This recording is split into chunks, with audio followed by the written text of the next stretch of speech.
محترم حضرات، پچھلے بیان میں ہم نے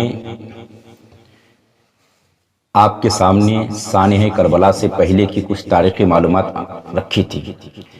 آج ہم اس سے آگے کے بارے میں بات کریں گے۔ حضرت امام حسن رضی اللہ تعالی عنہ نے حضرت امیر معاویہ رضی اللہ تعالی عنہ کو سن 41 ہجری میں خلافت سونپی، اور پھر سن 49 ہجری میں حضرت امام حسن رضی اللہ تعالی عنہ پردہ فرماتے ہیں، یعنی آپ کا وصال ہوتا ہے۔ 15 رجب سن 60 ہجری کو حضرت امیر معاویہ رضی اللہ تعالی عنہ کا وصال ہوتا ہے، پھر یزید کرتا ہے۔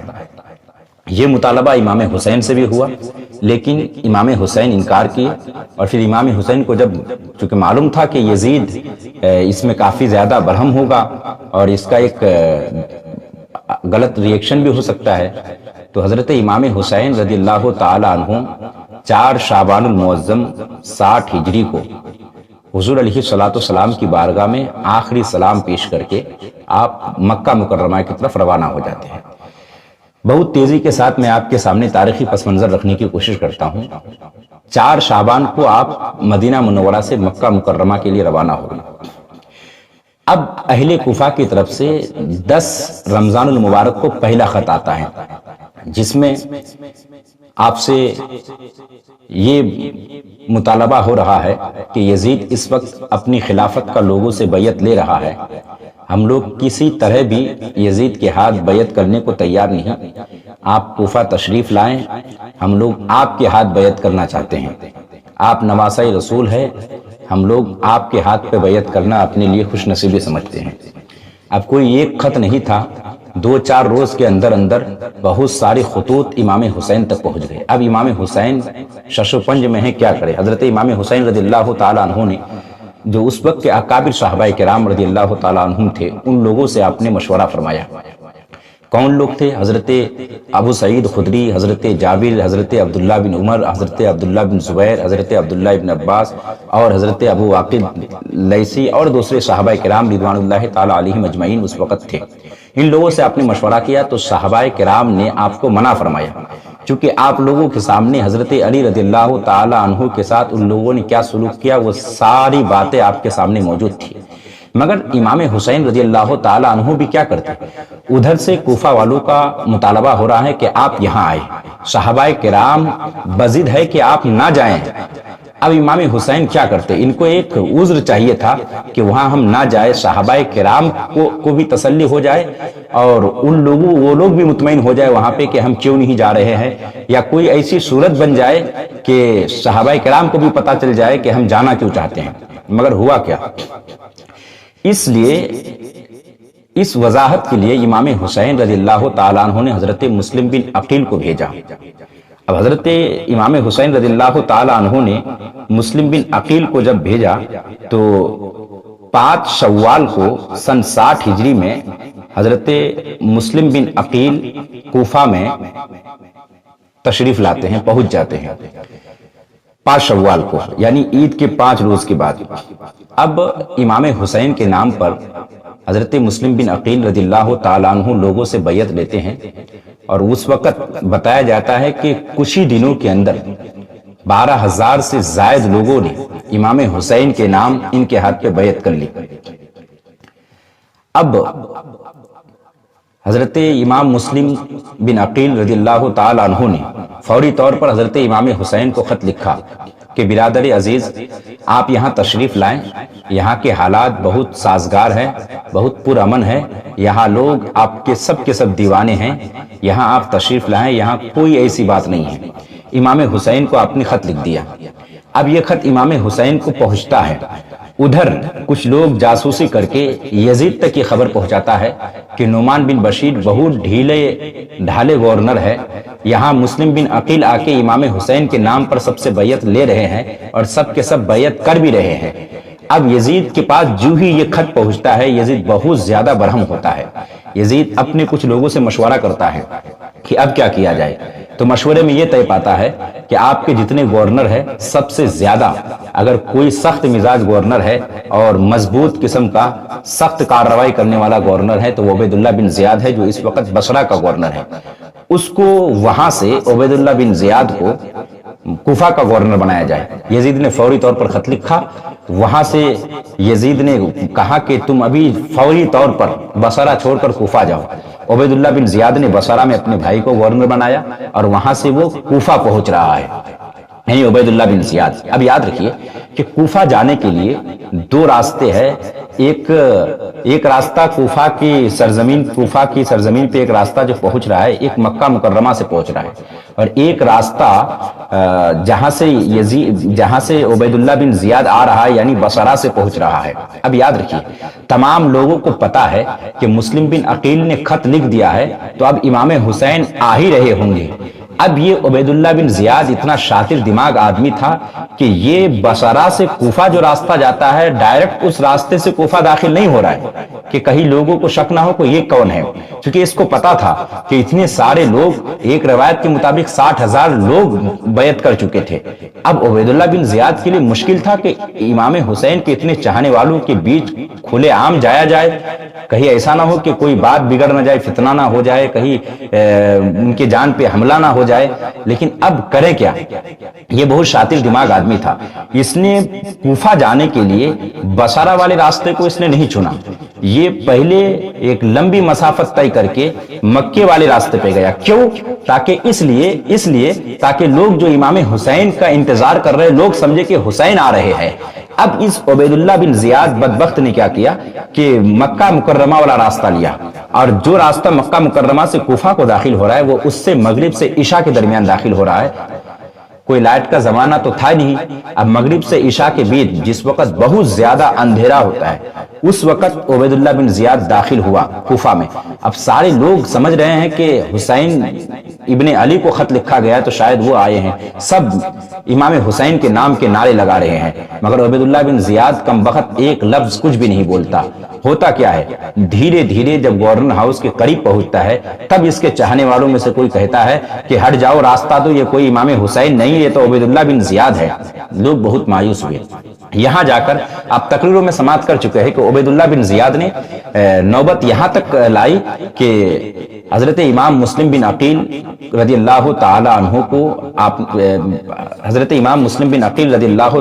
کو عبید اللہ بن زیاد نے شہید کروا دیا۔ اب امام مسلم بن عقیل رضی اللہ تعالی عنہ کی شہادت جس دن ہوتی ہے وہ تاریخ 3 ذی الحجہ سن 60 ہجری ہے۔ اب اسی دن امام حسین رضی اللہ تعالی عنہ یا اس سے ایک دن قبل مکہ مکرمہ سے آپ کوفہ کے لیے روانہ ہو گئے ہیں۔ اپنا سفر برابر آپ نے جاری رکھا۔ 2 محرم الحرام کو کربلا سے تھوڑی دیر پہلے آپ نے کہیں پہ پڑاؤ ڈالا، میدان زمین کربلا سے 2-3 منزل پہلے آپ نے پڑاؤ ڈالا تو اس وقت ایک شخص سے، حور نامی شخص سے ملاقات ہوتی ہے۔ وہ آ کے حضرت امام مسلم بن عقیل کے بارے میں پوری خبر تفصیل کے ساتھ بتاتے ہیں۔ اب حضرت امام حسین رضی اللہ تعالیٰ عنہ کیا کرے، اس وقت تک یہ حور کہیں نہ کہیں سمجھ لیجئے کہ یہ یزید کی طرف تھا، لیکن پھر ان کی نگاہ امام حسین رضی اللہ تعالیٰ عنہ کی نگاہ عنایت سے یہ امام حسین کی طرف آتے ہیں، جو آپ نے تقریروں میں ملاحظہ کیا ہے۔ اب ہوتا کیا ہے، امام حسین رضی اللہ تعالیٰ عنہ اور ان کے ساتھی کشمکش میں ہے کہ اب کیا کریں۔ اب اگر واپس جاتے ہیں تو یہ بھی مناسب نہیں ہے کہ پھر امام بھائی مسلم کو ہم نے جو بھیجا مسلم بن عقیل کو، پھر اس کا کیا بنے گا۔ امام مسلم نے فیصلہ لیا، امام حسین رضی اللہ تعالیٰ عنہ نے فیصلہ لیا اور تمام لوگوں نے الگ الگ طرح کے مشورہ دیا، لیکن زیادہ تر لوگ اس طرف تھے کہ نہیں، ہم لوگ کو اپنا سفر جاری رکھنا چاہیے اور ہمیں معلوم کرنا چاہیے کہ ان کے ساتھ کیا ہوا، کیوں ہوا ایسا۔ اب امام حسین رضی اللہ تعالیٰ عنہ اپنا سفر جاری رکھتے ہیں، پہنچ جاتے ہیں میدان کربلا، وہاں پہ خیمہ لگاتے ہیں۔ اس کے بعد جو ہوتا ہے، سب سے پہلے یاد رکھیے، میں یہاں رک کر 2 بات آپ کے سامنے رکھ دوں۔ میدان کربلا میں جنگ کی شروعات سب سے پہلے جو کرتا ہے، تیر امام حسین کے خلاف یزید کی طرف سے سب سے پہلے عبید اللہ بن زیاد کے حکم سے جو پھینکتا ہے وہ عمر بن سعد ہے۔ کون ہے یہ عمر بن سعد؟ یہ حضرت سعد بن ابی وقاص رضی اللہ تعالی عنہ کا بیٹا ہے، اور وہ سعد بن ابی وقاص جن کو حضور علیہ الصلوۃ والسلام نے جنت ہی میں دنیا ہی میں جنت کی بشارت دے دی تھی. یہ ہے حضرت سعد بن ابی وقاص رضی اللہ تعالیٰ عنہ. ان کا بیٹا ہے عمر. دیکھیے باپ بالکل جنتی لیکن بیٹے کا یہ حال کہ امام حسین کے خلاف سب سے پہلے جس نے تیر پھینکا میدان کربلا میں وہ حضرت سعد بن وقاص رضی اللہ تعالیٰ عنہ کا بیٹا ہے. مطلب یہ کہ بیٹا بگڑ گیا, اس کی وجہ سے ہم باپ کو کچھ نہیں کہہ سکتے ہیں.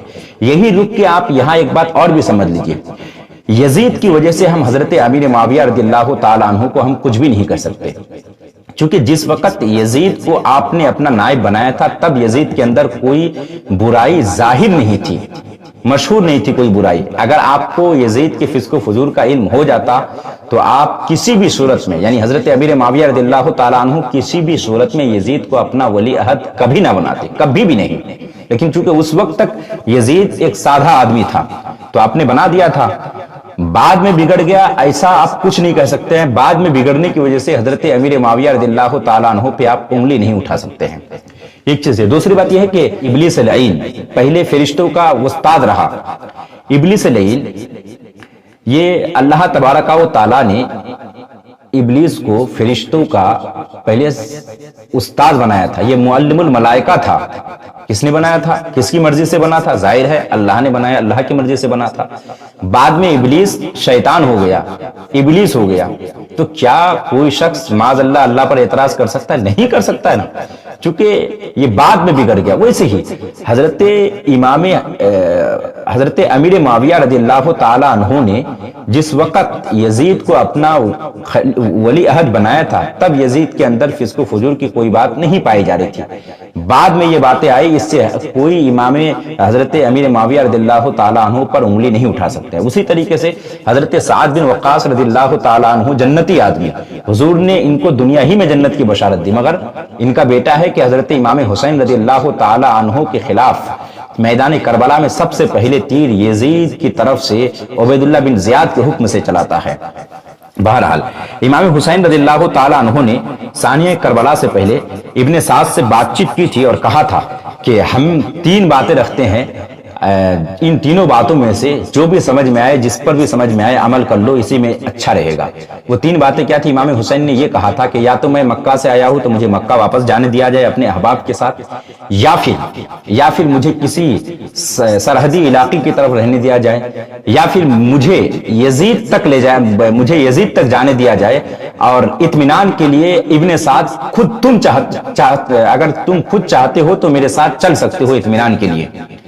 یہ 3 شرطیں تھی. لیکن نہیں, عبید اللہ بن زیاد چونکہ یزید سے 2-4 قدم آگے تھا, اور آگے کیا تھا کہ عبید اللہ بن زیاد نے خود کسی طرح کی کوئی کسی طرح کا کچھ بھی نہیں سنا. عبید اللہ بن زیاد کو جب یہ خبر پہنچائی گئی ابن سعد کی طرف سے تو عبید اللہ بن زیاد نے کہا کہ کوئی بھی بہانہ یا کوئی بھی شرط قبول نہ کی جائے, اسے کہو کہ یا تو وہ یزید کے ہاتھ پر بیعت کرے یا جنگ کے لیے تیار ہو جائے. حسین رضی اللہ تعالیٰ عنہ آخر یزید کے ہاتھ پر بیعت کے لیے تیار کیسے ہو سکتے تھے؟ یزید وہ شخص ہے کہ جس نے دین نبی صلی اللہ تعالیٰ علیہ وسلم کو مٹانے کی کوشش کی, جس نے شریعت مطہرہ کو پامال کرنے کی کوشش کی, جس نے قرآن میں تبدیلیاں لانے کی کوشش کی. یزید وہ شخص ہے جس نے ماؤں بہنوں بیٹیوں کے ساتھ نکاح کو جائز کر دیا تھا.